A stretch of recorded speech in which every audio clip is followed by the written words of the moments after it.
Bonjour et bienvenue dans une nouvelle séquence vidéo dans le cadre d'un allongement des jambes.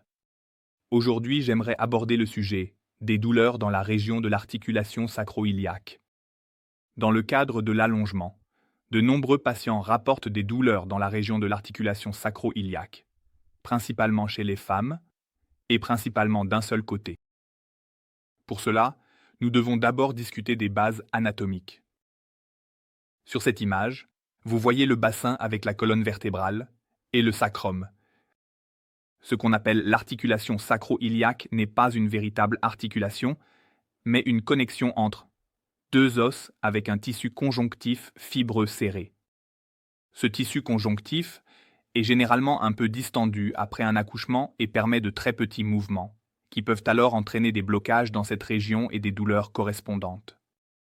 Cela conduit à son tour à une tension musculaire rigide et aggrave la situation.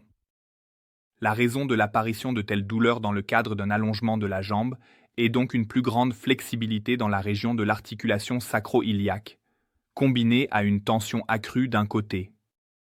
Si nous regardons le bassin de côté, le muscle tenseur du fascia lata s'attache à l'avant de la crête iliaque et tire la crête iliaque vers l'avant en cas de forte tension.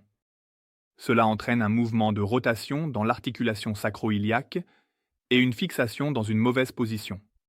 La colonne vertébrale et le sacrum essaient de rester droits et s'opposent à cette traction. Cela conduit à un désalignement dans l'articulation sacro-iliaque.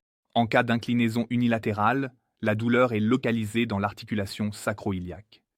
En cas d'inclinaison bilatérale, elle se situe plutôt dans la région de la colonne vertébrale inférieure. De même, le muscle quadriceps fémoral est impliqué. Dans l'inclinaison, il s'attache également à la crête iliaque, et en cas de tension accrue, il la tire vers l'avant. Il peut maintenant se produire une situation où il existe des différences de tension entre le côté droit et le côté gauche. Ces différences de tension entraînent une situation où le bassin se tord pratiquement. En raison de la torsion, une douleur apparaît du côté avec la tension plus élevée dans la région de l'articulation sacro-iliaque, car il y a un désalignement de l'articulation. L'objectif thérapeutique en cas de problème de l'articulation sacro-iliaque serait d'éliminer le déséquilibre de tension et d'investir un peu plus de travail d'étirement du côté problématique sans négliger l'autre côté. Dans le cadre de l'allongement et jusqu'au moment où la musculature aura retrouvé sa flexibilité, il faudra cependant travailler de manière cohérente contre la torsion du bassin.